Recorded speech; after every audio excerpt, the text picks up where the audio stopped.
Tears blurred the world around Maya as she sat on the cracked concrete steps outside her school. Her small hands clenched her backpack straps so tightly that her knuckles turned white. She could still hear the laughter, the cruel, mocking laughter, echoing in her ears.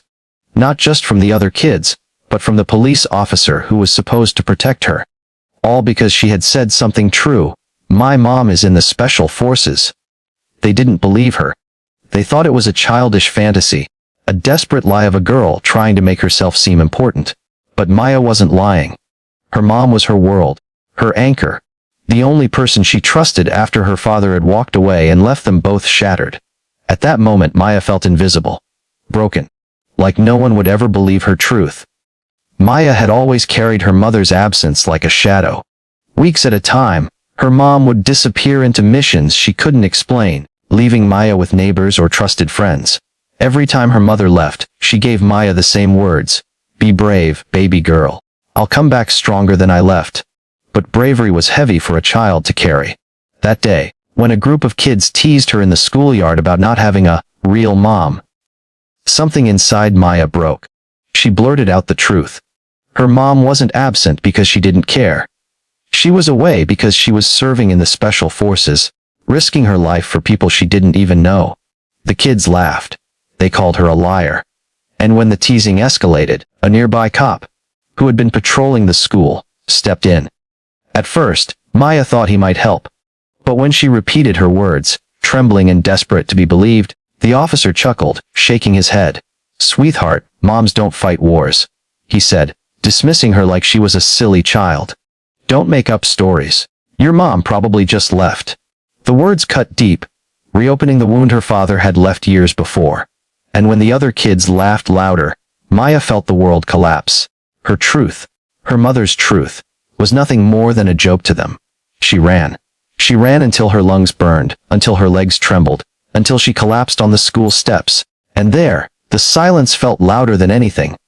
As Maya stared at the ground, a memory flickered in her mind, her mom's face, covered in dirt and sweat, smiling as she tucked Maya into bed after one of her returns. Don't let anyone take your truth away, Maya. Even if they laugh, even if they walk away, your truth is yours. But that was easier said than done. Right now, Maya didn't feel strong. She didn't feel brave. She felt abandoned, small, and utterly powerless. It wasn't until the crowd of laughter hushed that Maya lifted her head. She saw boots, military boots, striding across the pavement with silent power. And then she saw her mother. Her mom wasn't just walking. She was commanding the space. Tall, uniform still dusty from whatever mission she had just come from, her presence silenced everyone. The officer's smirk vanished instantly. Maya's heart raced. Relief flooded her chest, but so did shame. She wanted to cry out, to run into her mother's arms, but instead she froze. The pain of not being believed still burned too deeply. Her mom knelt, eye level with her, her hand warm on Maya's cheek. Baby girl, who told you your truth wasn't worth believing? Maya's lips quivered. Everyone. Her mom's jaw tightened, eyes sharp as steel as she glanced at the officer. But when she turned back to Maya, her gaze softened. Look at me. You carry my blood, my strength. Don't you ever let their laughter take your truth away. You hear me? For the first time, Maya felt something stir inside her. Not just relief, but the faint spark of courage. Still, healing wasn't instant. Even as her mother led her away from the crowd, Maya's heart carried the scar of the officer's words. A seed of doubt still lingered. If even adults don't believe me, how can I ever believe in myself? The walk home was quiet. Her mom's presence was a shield, but Maya's silence was heavy. Deep inside, she knew this wound wasn't just about today. It was about every moment she had felt invisible, every time someone had doubted her worth. And yet, something about her mother's hand in hers reminded her that healing was possible. But it wouldn't come overnight. It would be a journey. The night was restless. Maya lay awake, staring at the ceiling, her mom sitting quietly at the edge of the bed. The hum of the city outside seeped through the window, but in the small room, silence weighed heavy. Do you know why I serve, Maya? Her mom asked softly. Maya shook her head. Her mom exhaled. Because I want you. And every child like you. To live in a world where you don't have to hide your truth. Where little girls can stand tall and be heard, no matter who doubts them. The words settled deep in Maya's heart, stirring both pride and pain. She wanted to believe in that world, but right now, all she felt was the sting of rejection. "Mom," she whispered. What if I'm not strong enough?" Her mother leaned closer, brushing a curl from Maya's face. "Strength doesn't mean you never feel weak. It means you keep standing, even when people try to push you down.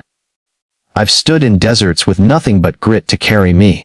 But my hardest battles weren't with enemies out there." She tapped her chest. "They were in here, fighting doubt, fighting fear, fighting the lies that said I wasn't enough." Maya blinked back tears. For the first time, she realized her mother wasn't just a soldier on the outside. She was a fighter on the inside. Over the next weeks, Maya carried those words with her. At school, the laughter hadn't stopped completely. Some kids still whispered. The memory of the officer's smirk still haunted her. But slowly, Maya began to respond differently. When kids taunted her, instead of running, she lifted her chin and whispered to herself, "My truth is mine." When she felt small, she remembered her mom's strength wasn't just her mom's, it was hers too. And in tiny ways, she grew. One afternoon, she saw a younger girl being teased for stuttering. Normally, Maya would have stayed silent, but something inside her pushed forward. She stood between the girl and the bullies, her voice shaking but steady. "Leave her alone." The bullies scoffed, but when Maya didn't back down, they lost interest and walked away. The younger girl's eyes filled with gratitude. That night, Maya told her mom what happened. For the first time in weeks, her mom smiled fully, pride shining through her exhaustion. "You see, baby girl, you're already stronger than you think." The healing didn't erase the wound, but it built resilience around it. Maya began to see her pain not as a weakness, but as a reminder. She had survived being unseen, unheard, and doubted, and yet she was still here, still standing. Months later, when that same officer crossed paths with her and her mom again, his expression was different, respectful, even ashamed. Maya no longer needed his validation. She had already learned the truth. Worth doesn't come from being believed by others. It comes from believing in yourself. And for the first time in a long time, Maya felt peace. Moral of the story: true strength is not the absence of pain, but the courage to rise from it. Healing begins when we stop searching for others to validate our truth and start believing in it ourselves.